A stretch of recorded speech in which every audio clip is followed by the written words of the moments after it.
Have you ever noticed how painted images are all around us? That's where I come in. I'm a curator at an art gallery. I choose paintings for people to look at, and I'm on a mission to show you why looking is worth it, to show you why painting matters. It can challenge you, play with you, and even lift your soul.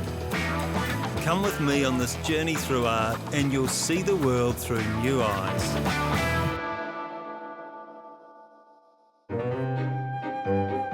In the world of painting, there are two camps.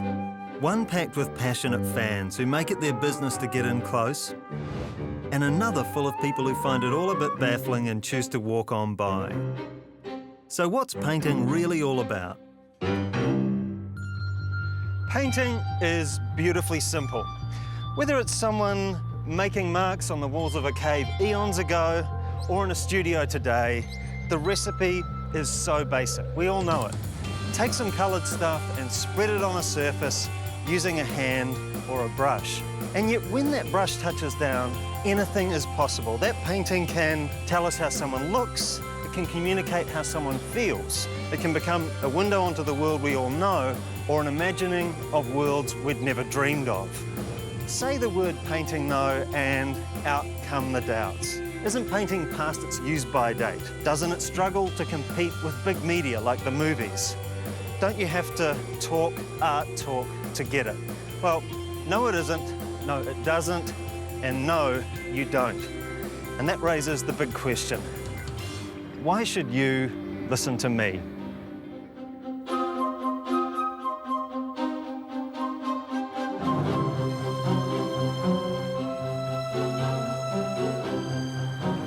This is Christchurch Art Gallery, where I work as a curator. A gallery isn't just a storehouse for old artworks or a place to mope through on a rainy day. It's a space for play.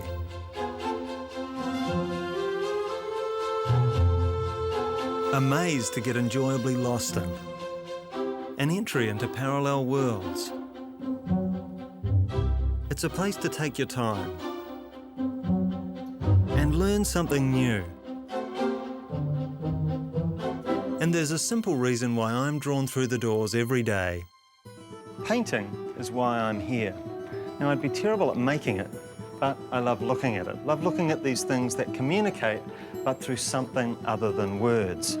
And now I get to work here, get to choose paintings for these walls, paintings that I hope will slow people down, spin them round, and maybe even send them back out of the gallery to look at the world through new eyes.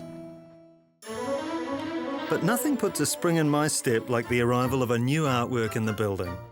These boxes have travelled for miles, they've arrived in the building, but they are yet to be unpacked.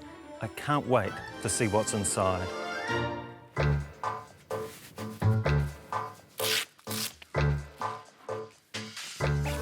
Boxes inside boxes, inside boxes, containing 1,600 paintings. And on the front of every one of those paintings, the artist has painted a word or a phrase plucked from a dictionary of art terms. So it's as if in here we have the whole history of art from A through to Z. This is Table of Dynasties by John Reynolds. And once all 1,600 pieces are assembled, it makes one great big work of art. It's packed with ideas, feelings and facts, and sums up what I love about painting. Its power to make unexpected connections. Table of Dynasties is out of its box. All this eye-popping colour and language has burst up and out into the open. It's a table full of possibilities. It's a banquet of painting. And that thought really brings it home for me. Painting is a feast for the eyes and the mind and for the heart. Every painting in the gallery has something to say. And every person who comes to the gallery is looking and listening for a work that speaks to them. But these encounters with paintings don't happen only inside big public galleries. You don't have to work in a gallery to fall in love with painting. It can happen to anyone, anywhere, at any time. And I'm going to take you back to the place where it happened for me. A place called Hilderthorpe. Last stop at the end of a dead straight 3-hour drive south towards Oamaru, where the aunts, uncles and cousins would converge every Christmas at my grandparents' farm.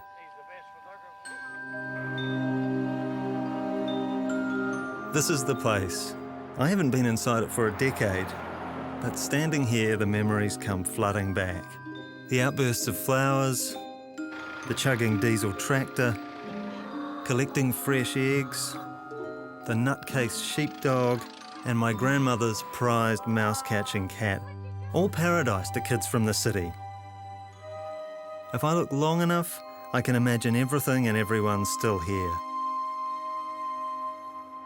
But the room I remember best is the one right there at the front, the one we called the art room. But it wasn't a room for making art. It was a kind of junk room. It was a storage space for all the stuff that no one had the heart to throw out. It was a haven from the adult world. And we called it the art room because the walls were covered floor to ceiling with my grandmother's paintings. My grandmother painted as a hobby, and she painted things she liked or laughed at, from blooming hydrangeas and new turnips to wide-eyed owls and rats and traps. We kids may not have paid the paintings much attention, but they were what made the art room special, charged it with a sense of possibility and permission. In the art room, the normal rules did not apply. You could upend things, rearrange the furniture, rummage in cupboards and trunks. And looking back, I realised this is where I first made the connection. If you wanted invention, curiosity, misbehaviour, flights of the imagination, look for a room with painting on the wall. And this was the beginning of a much bigger adventure. Painting was about to change my world.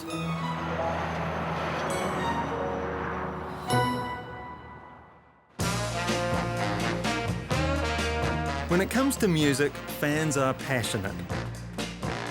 Music junkies search the bins for works by their favourite artists.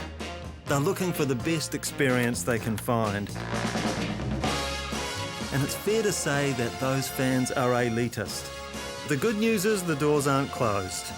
Elites are open to all comers. It's exactly the same deal for fans of art. But how exactly do you become a fan of painting? Well, here are some stories about how it happened to me. Somewhere back there in the basements of memory, all of us, you and me, will have an image that sparked us, that rocked our world, that set us alight. And for me, it was comics. And in particular, this comic, 2000 AD. Every Tuesday I would go to the Richmond Dairy to see if the copy had arrived, and every Tuesday it had not. It was there Wednesday though, when I had my $1 pocket money. I'd get one of these for 45 cents, also the 50-cent mixture, go home, lie on the carpet and get lost in the pictures inside. Opening a new issue of the comic, I'd go straight to the artists I liked best. Gruesome Brian Bolland, rough-edged Carlos Ezquerra. I'd lean right in, trying to enter the hand-inked worlds. And maybe that's when this addiction to looking kicked in. Sometimes back then, the sight of art felt more like punishment than pleasure. For a long time, I harboured a totally irrational dislike of the great British landscape painter John Constable, based on the fact that I used to have to eat the Sunday roast off a set of these, good cork placemats. For a kid stuck inside, marooned halfway between mains and dessert, on a hot day, John Constable's paintings looked boringly British and disappointingly free of bandits. About 20 years later, I turned a corner at the National Gallery in London, saw a painting, one of these paintings, and just about reeled backwards with its force. It was a huge, seething, paint-heavy thing. Clouds as thick as porridge, soil you could nearly smell, light and moisture on the move wherever you looked. Everything that mattered was there in the paint, which wasn't just applied with a brush, but also gouged on with a knife. And none of what mattered had survived the translation to the photo my lunch got served up on. The lesson is, never trust a placemat.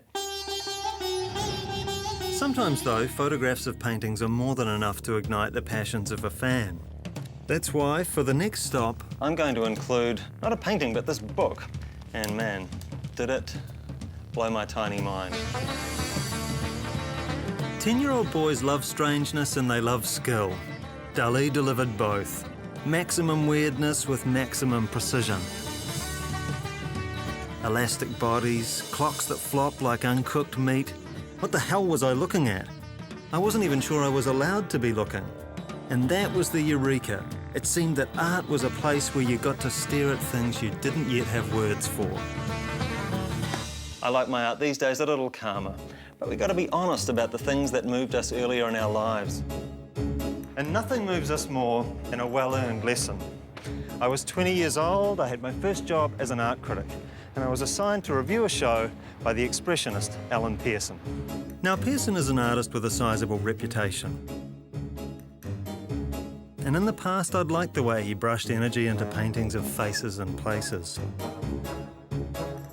But his new show, called Go Home Poem, was a reaction to being picked on for his English heritage. And I reckoned he'd gone all woolly and wordy. As an earnest young writer, I saw it as my duty to call it as I saw it, to call a mess a mess. But then the paper came out and I saw my name above that negative take. I thought I had better go back to the gallery and make sure I'd called it right. And about 5 minutes after I turned up, the artist turned up too. That's when the trouble started. He was boiling when he came in and only got hotter. How much of his stuff had I seen? Had I really looked? And there I stood on the art critic equivalent of training wheels and did my sputtering best to justify what I'd put on the page. And despite staggering out of there with a racing pulse, I've got to hand it to Alan Pearson. He gave me my first glimpse into a world of passionate opinion on the other side of the canvas. Now jump ahead another 10 years. I was working as a curator at Dunedin Public Art Gallery and one day away from the opening of a big show. I was going into the biggest room in the building to check on progress on a very big painting by a Melbourne artist called Rose Nolan. Usually big words sell a product or hammer us with a message, but Rose was using whopping red letters to speak up for something very different. Selfless is what her painting said. It was a massive shout out for modesty. By 6 a.m. the next morning, I knew it was going to be a painting I would never forget, because that was the time that I came here to Dunedin Hospital. And an hour or so later, my son Amos was born. As I walked the hospital corridors, Rose's big word marked the big moment perfectly. It's branded in my mind forever.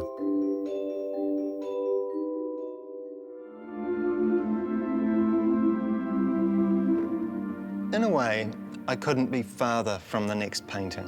It was painted 500 years ago on the other side of the world, and there's no special event in my life attached to it. But the amazing thing about painting is the way it brings the past nearer, connects us to a bigger human picture. Whenever I look at this work, Man of Sorrows in the Arms of the Virgin, its maker, Hans Memling, is at once 500 years away and close enough to touch. But it's even simpler than that. We all know about tears, about skin, about the sharpness of nails, and you don't need to know anything more than what a mother is and how much she loves to find this work heartbreaking and totally gripping.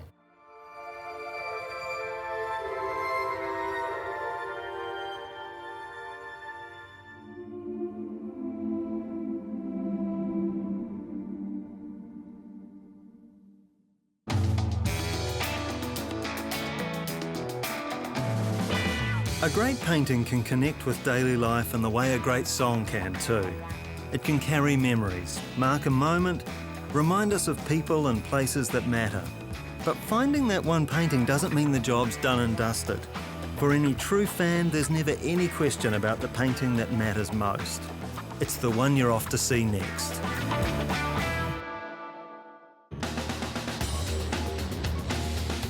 Once I realised paintings had the power to open up worlds I didn't know existed, I couldn't get enough. And I realised there's something more important than going to the gallery to see some paintings. And that's going back to the gallery again, to find new paintings to look at and to find new things to see in old ones. The beauty of painting is that once you've found one you love, a painting that gets you in the head and the heart, your appetite isn't satisfied. In fact, it's heightened. Looking at painting is all about the feeling that there's always something new to discover. Like how noisy a painting can be. In this painting from 1985, it's called Radio On, the painter, Bill Hammond, takes a whole swag of conventions for showing space, for portraying a room. And he stretches them out, he distorts them, he cranks up the volume. Perspective lines rush off at weird angles. Inorganic objects seem to develop lives of their own. There's this sense of vertigo, of nausea. The whole room seems to have skin problems. And here's what gets me. I don't want to live in this world, but I have trouble taking my eyes off it.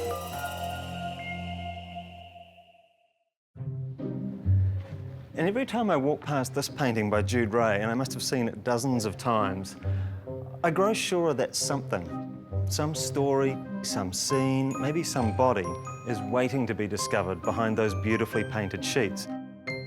Jude works wonders with the power of illusion.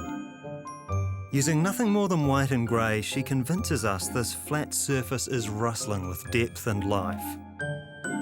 It's as if, to spark the imagination, the thing to do is not reveal all your secrets, but to conceal them behind a deceptively calm surface.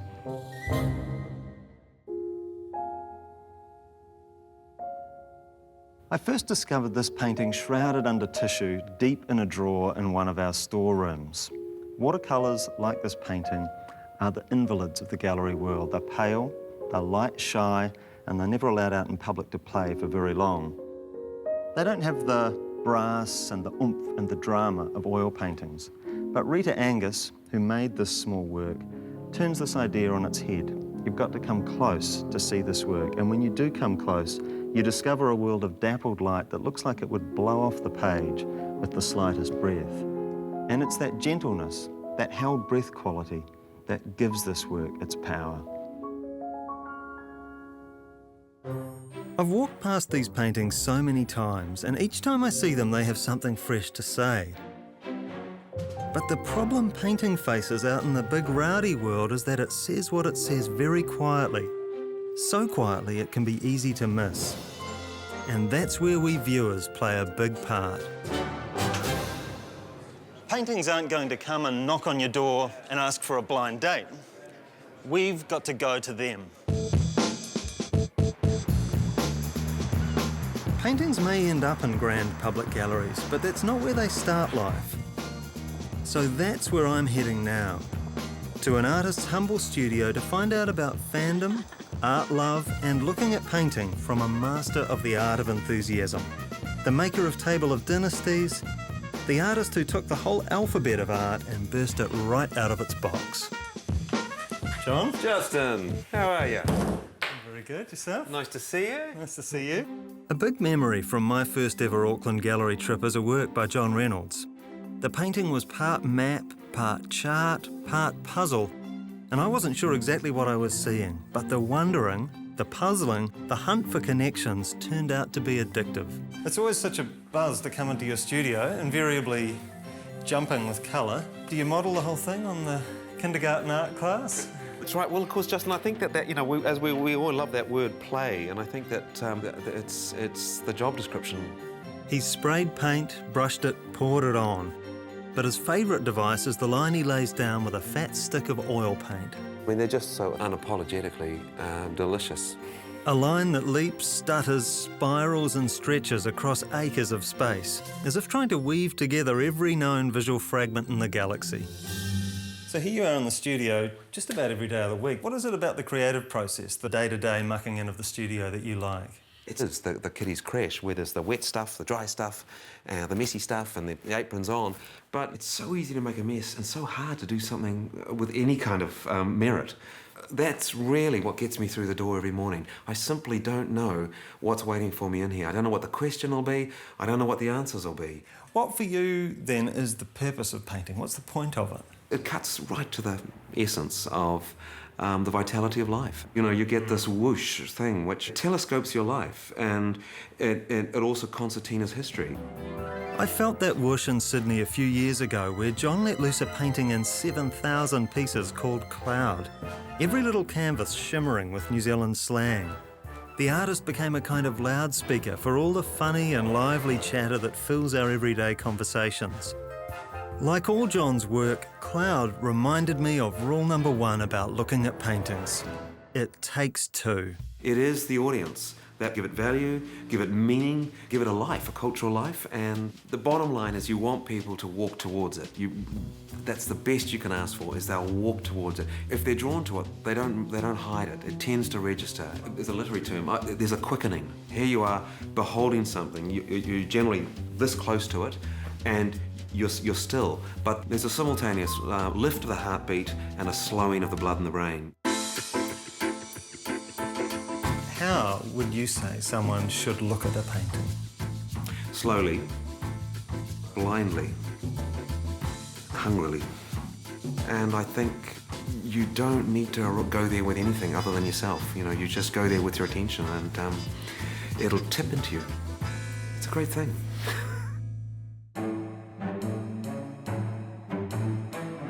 There are so many reasons painting might matter to you. Reasons you may already have without even realising. Because it hooked you as a kid. Because it connects you to the past. Because it says what you can't find words for. Because it manages to sum everything up. And sometimes just because. There's a whole world of painting out there, just waiting to be discovered. Over the coming weeks, we're going on a journey to encounter paintings like you've never seen before. I'm going to show you how sexy painting can be.